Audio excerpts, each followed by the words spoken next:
Now for updates on sports stories from across the globe is Aaron Akere-Jola. Good morning, welcome Aaron. Good morning to you, Vimbai. Good morning to you, Rufai. Morning. Good morning to you, Doctor. Let's get it started. Chelsea versus Arsenal. At the Stamford Bridge, Rufai, like I told you, Chelsea seem to be cooking because they might not be winning as much as possible. They're not there yet, but But good. something is in the works here, and this Pedro Neto's goal was just a gem, a beauty to behold. That's not a fluke. Okay, okay, certainly not a fluke there. Of course, Martinelli's own wasn't also a fluke. Talking about the goal that opened the game for Arsenal, but they ended up in the draw.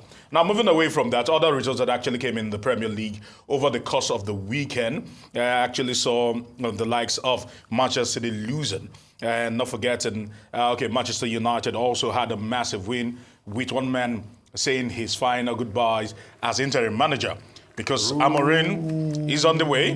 We are hearing that he's not been given his work permits and his visas to actually begin work. But between now and when the international break is over, all that will be sorted out. Moving away from that quickly to the results in the Premier League, Liverpool actually had a day to remember, and also forgetting Manchester City losing. And you can actually see the table right now. Chelsea are third. Rufai, Chelsea are third. And Liverpool are first, Manchester City second. Quickly away from that, other results in Europe, quite a boisterous week. Real Sociedad being a bogey team to Barcelona on the day. All right, Yamal-less Barcelona lost to Real Sociedad 1-0 yesterday. You know, it's got a lot of people talking. Lewandowski and the likes not able to engineer a particular win for themselves. And of course, you look at it with Real Madrid winning, that means the gap has been closed with Real Madrid actually having the game in hand. Away from that, in tennis quickly, Coco Gauff becoming one of the youngest players to actually win the ATP finals over the course of the weekend. Of course, Serena Williams and Maria Sharapova are those in that particular bracket, and she's been able to urge her name. We hope she can build on this in the next season with the Aussie Open starting in Melbourne sometime in January. And in the ATP finals, which has actually just begun, we are hoping to also see fireworks from that particular round of matches that will be going down, and a lot is expected. We have it there, Pavic in the doubles alongside Kraves and Putellas, but the big one, Alcaraz against Casper Ruud. Moving on, pressing it further for some others that would actually sizzle over the course. Alexander Zverev against Andrei Rublev. Okay. And in the Nigeria Nigeria Premier Football League, Kano Pillars left it late to actually win 1-0.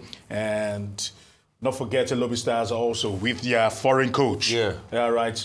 Off to a fantastic start against Abia Warriors. 3-1. Niger Tornadoes beating Aqua United. 3SC beating El Kanemi Warriors as we speak. And on Saturday, Para Table Tennis Championship held with several countries coming together here in Lagos State to actually push Para Table Tennis. It was quite the affair. As Iraq and Nigeria went head-to-head, they ended up winning 6 gold medals apiece, but it was something to actually behold. And I must say kudos to the organizers. Para table tennis is waxing strong. We won silver at the Paralympics, so we are doing well, and they just picked up from there. And finally, Forbes has actually released the highest earners in soccer, as they call it, or football, as we know it around the world. We went to do the countdown. We went to do the countdown quickly. In number 5, of course, Kylian Mbappe. That particular move to Real Madrid actually earned him $90 million in the year in view, 25-year-old, and the man might not be having the best of time. Karim Benzema raking the cash with Al Ittihad in Saudi Arabia. 104 million he's been able to earn in 1 year, not his total earning. Neymar dos Santos Jr. might have barely played for Al Hilal, but he's raking in the cash 110. And Lionel Messi in second place in the MLS, the only person in the MLS, £135 million. Not a bad day in the office for the 37-year-old. And Cristiano Ronaldo, numero uno when it comes to earnings. As usual, he's been able to rake in $285 million in the year in view. all right, for Al Nassr and several other things. He's actually dipped his hands in. He's got his hands in a lot of pie, I must actually say. I mean, so a couple of things. Yes. I just want to take our time to give very big kudos to Mr. Shiname. And when you play the tape of para table tennis, ValueJet is also sponsoring. Yeah, they sponsored them. Yeah. Apart from what he's doing in football, and how he's been able to turn around the sleepy town of Ikenne into a football mecca of some sort, he's also doing so much great work in para table tennis. That's to show you the institution that man, Mr. Shiname is. At some point, I can't wait for us to bring him here and talk to him as regards how he's changing the face of sport. He's done that several of us, trust me. I mean, he's done that several of us. He should come. Kudos to him. When people are doing well, we should give kudos to them. Very quickly, for Coco Gauff, I'm going to go in that direction.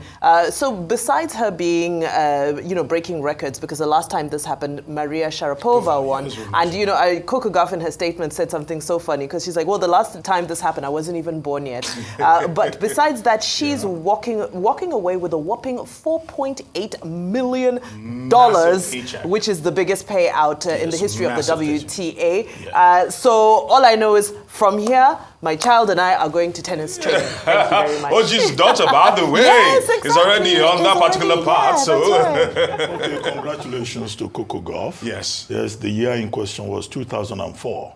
That was when Maria Sharapova was the youngest person to have won. And in 2002, there was another record that she has been able to meet when Kim Clijsters was able to beat the world number 1 and the world number 2. And she did the same thing this time around, beating Arina Sabalenka and also Iga Swiatek. Congratulations also to Mark Cavendish, who has now retired. He had postponed his retirement by 1 year, but in Singapore over the weekend, on Saturday to be specific, he won the Tour de France race. 165 races in all, Olympic medalist, a 19-year career, and also, he got the knighthood in 2021. So that makes him Sir Mark Cavendish. Put some respect. I agree with you. And finally, Trump says he will solve the problem between the PGA and the public Saudi Arabia Public Investment Fund in 5 minutes.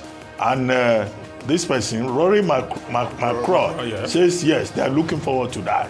And he will be able to restrain the Department of Justice. I hope he does that. Let's see how it goes.